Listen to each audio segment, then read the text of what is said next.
nilqakom għall-ewwel programm ta' Ġuliet tistaqsi. Programm għaż-żgħażagħ fejn ħajkolli ħafna mistiednin speċjali u nsaqsihom xi mistoqsijiet. U llum l-ewwel mistiedna tiegħi hija Pia ta' MasterChef. Hello, bonjour kulħadd, thank you li ġibnew. U issa llum ħana nkellmu fuq l-esperjenza tiegħi ta' MasterChef. Grazzi ħafna tal-li lqajt l-istedina tiegħi, napprezza ħafna. U għandina mistoqsijiet. Għandi ħafna insomma. Inti minn dejjem kont tħobb is-sajjer?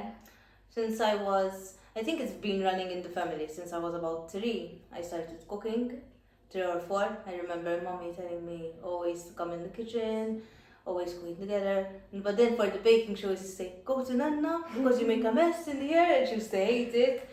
I think it's always been something that's ran in the family, and it was like something which we would all bond over. Yeah, fil-fatt fuq MasterChef kontu. Kien hemm mommy wkoll. Tajjeb ħafna. U x'għamlet tixtieq tkun fuq MasterChef? I've always watched these shows, like if everyone knows as soon as I eat. At any table, I've either got Hell's Kitchen or MasterChef or Chopped or something of cooking. And then when I saw the applications of MasterChef season 1, I was with my mom. We were in Croatia with the whole family, and I told her I'm gonna apply. I thought I first applied as a joke, and then I was like, when I actually got accepted for the first auditions, I was like, this is actually real. This is actually happening.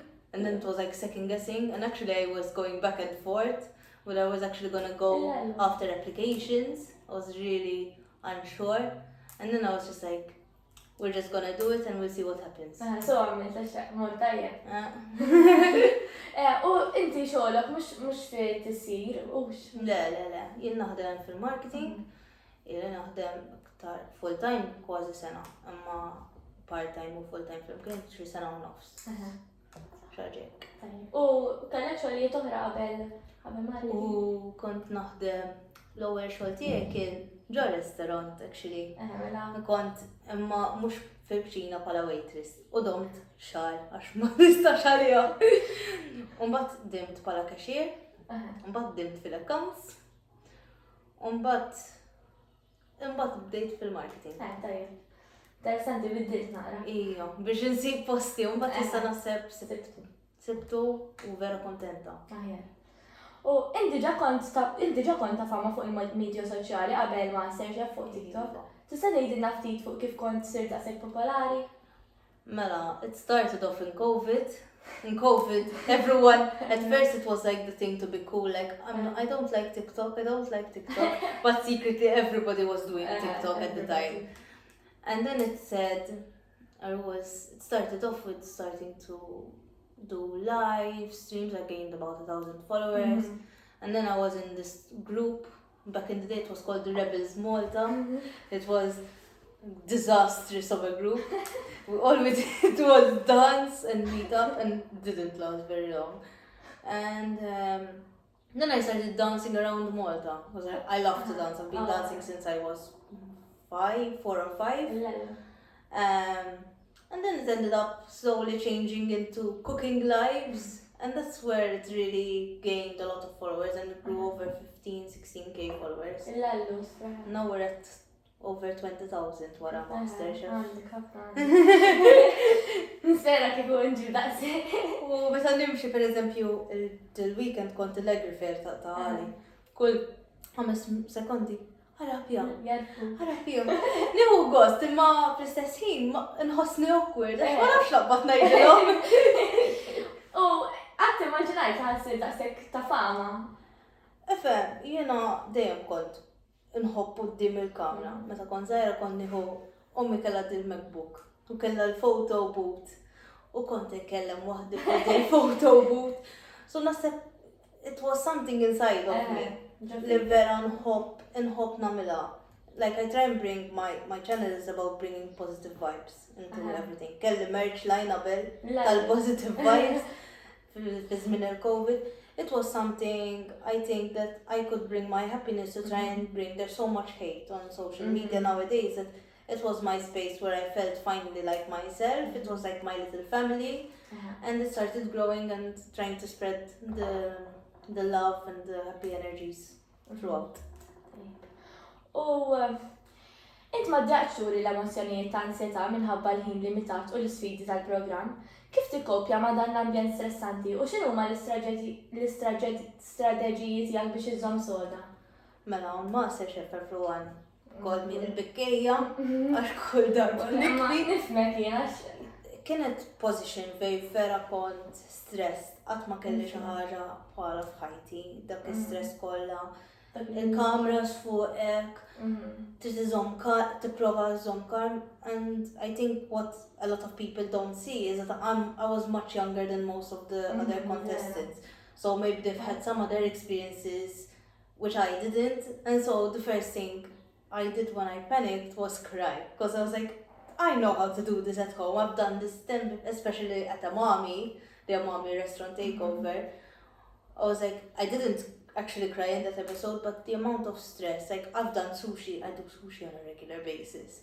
To be in that stressful situation, not in your own kitchen, it's a completely different feeling. So it was very challenging to try and keep my calm, but at the same time, it was like, if I'm going to cry, I'm going to cry. And at the end of the day, it's normal for people to cry. Jiena nammiraka għax kieku qasir nixxieli għax bil-kamera sfuqek dak il-ħin limitat. Mhux hekk? Max. Xi ħaġa vera diffiċli, imma qed li dil-ħin ma nistax nagħmel xejn iktar. Jekk nikbi, jekk ma nikbix. Let my body do my thing. If it's a way that I'm going to release my stress, the way I'm going to release my stress at the end of the day. Eżatt, u nifhmek għax fem. Anzi, jena nexxilek, dejjem nexxilek tagħmilhom l-affarijiet u kont waħda mill-iżgħar u l-aħħar mara li bqajt ukoll. Dik ħassitni ħafna proud l-aħħar mara. U it feels special and it feels a lot of pressure because you're trying to win it for the women, but at the same time it's like I'm me at the end of the day. I'll get as far as I can, I'll do my best. And if I don't win it, it was an experience which I learned a lot from. Eżatt. MasterChef magħruf għall-isfidi intensi tiegħu. Tista' taqsam magħna mument jew sfida memorabbli ta' fuq il-programm u kif elibta? I think for me, my most memorable point in MasterChef was the souffle challenge. That challenge, I've done souffle again many times. You go in another kitchen, not the same ingredients, not the same brands you're using. Now, maybe different machinery, for example, like the Kenwood. I have a KitchenAid at home, so I had never used the Kenwood before. So everything in baking makes a difference. So even the type of mixer, it makes a bit of a difference. So it wasn't as the consistency that I wished it was, like it has been many times. So I began to really panic at that point, and it was like, this thing, I'm home, I'm going home today. And it was like still very early on in the competition. And when I brought them out and I saw them, I was still not 100% happy because the souffle can be a bit runny from the inside, even though it tries, it can still shrink. And when Ismail told me, if you don't manage with MasterChef to come and work at my bakery, I was like, this is crazy. So it was one of the main things where Letizia Vera told me, even off camera, she told me, you have to really start believing in yourself. She said, you're the youngest one here. She said, and you know what you're doing. She said, you have to believe in what you're doing and don't cry and don't panic when you think that it's not going the way it normally does, because it can still turn out good. U fil-fatt kellek l-souffle. Id-determinazzjoni l-konfidenza tiegħek huma ispiranti għal ħafna telespettaturi. Kif jirnexxilek iżomm sens qawwi ta' twemmin personali anki quddiem il-kritika tan-nies? It's, as I say, in Malta, everyone likes to judge everyone. It's something, it's in our blood. I think everyone has done it, even ourselves.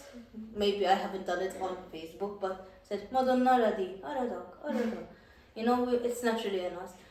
The fact that there were a lot of hate and for a lot of different reasons, I understood some of the reasons and that people expect a higher standard and this and that.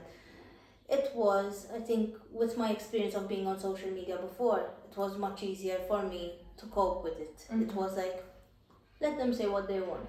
You know what, the people in my circle, my best friends, my boyfriend, my family, they all know who I am for who I am. They know what I'm gonna be there for any of my friends as soon as they call me, Pia għandi problema.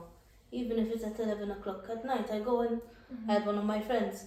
She called me, I had to run and pick her up from somewhere.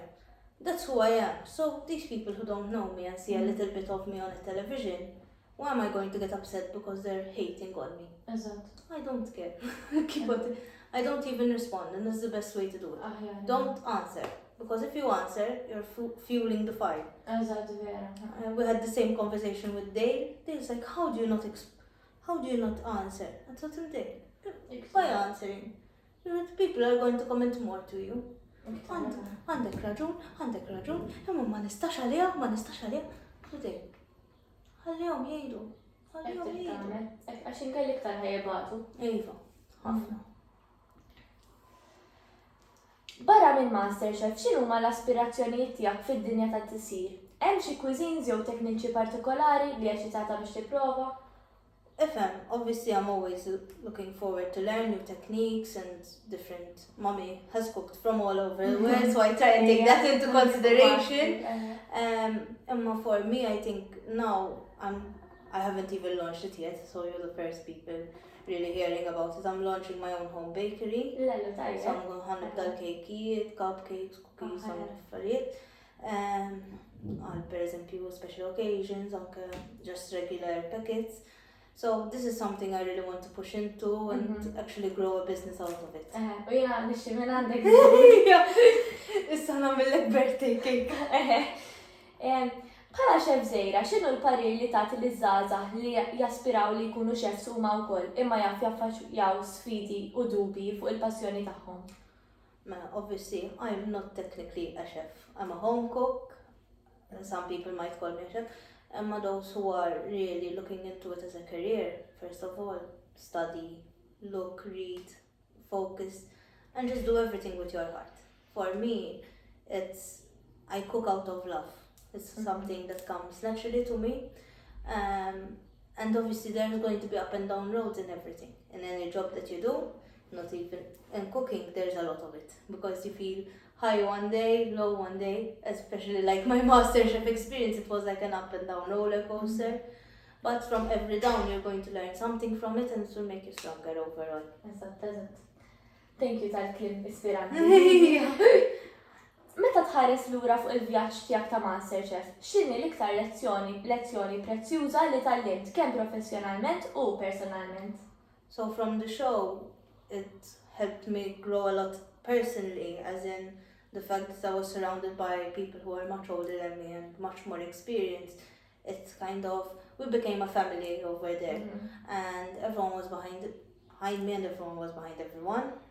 And I think personally they all helped me grow as a person when it comes to the fact of trying to be strong and trying not to care about or caring about points which should be cared about and not what things I shouldn't care about. Professionally, from the judges, obviously on camera they can look a bit intense and they might look a bit harsh on us, but they want the best for us. Especially off camera, when we had all our talks and all discussions, it was always, how can you improve on this, how can you improve on that, and certain skills which you wouldn't know them at home, but you would learn them from these type of chefs, and it was actually an honor being in front of a Michelin star chef. And learning from him, it feels good, and you take all the knowledge that you can possibly get from them. Il-midja soċjali taf tkun kemm saħta u barga, x'inhi l-iktar ħaġa mhux mistennija li batlek xi ħadd kemm ilu li beda MasterChef? There was a lot. I think the one which was most, not annoying, but frightening to a certain point where there was xi ħadd batli nixtieq li tmut. Fuq li fl-aħħar mill-aħħar, it didn't affect me personally because ma nagħtix każ. Imma it surprised me to the fact of how much people can be hurtful. Like, I did nothing to anybody. Vera, nies kattivi. Jiena mort fuq show, I applied, I participated like everyone, and I was kicked out like anybody else. When it was my time to go home, it was my time to go home. The fact that people have the heart to say this to other people who they don't know. For me, didn't do me anything, but there might be somebody who's not mentally stable, there can be somebody who's having a bad day, and it can really affect them badly. So, we have to try. And I didn't even delete it, I didn't report it, I said, leave it as it is. My brother used to tell me, what do you mean you're not going to report it? I said, what, I'm going to go into the police station for 4 hours to make a report for him to get told to take it down? So just leave it as it is and try and ignore it. It's difficult. I'm not saying every day it's easy because I have bad days and ngħidlu l-ustej mhux ħanoħroġ. Jiena wara xogħol kuljum noħroġ. Ngħidlu mhux ħanoħroġ. Għandi abtit noqgħod id-dar u tgħidli ħaniġi ħlejk jew mmur ħdejh minflok. Imma it's more good days than bad days. Trid tara l-pożittiv. Mela issa ħanagħmlu logħba żgħira għandi 9 mistoqsijiet u ħadd tipprova twiġibhom f'minuta biss. Alright. Għandi timer. X'inhu l-iktar ingredient li tħobb issajjar? Għax inħobb insajjar kollox. Jew ravju, jiena naħseb jew ravju. Għax dejjem nagħmel ir-ravju. L-egg yolk ravioli. Egg yolk ravioli. Imma mhux egg yolk normalment jew tal-ricotta nagħmel. Jew il-ħut vera nħobb nagħmel poka fuq iżbejda. Jien naħseb iktar. Jien ħammur mar-ravju għax nagħmilhom iktar. Sweet jew savory? L-iktar li tħobbek. Sweets. Kieku kellek bżonn tiekol l-istess platt tal-ħajtek, x'kien ikun? Asnaf. Jew sushi. Naħseb sushi. Kuljum sushi. Tajjeb. Te jew kafe? Kafe. Kemm inħobb il-kafe. X'inhu l-platt li ssajjar inti li qatt ma jonqos milli impressjona?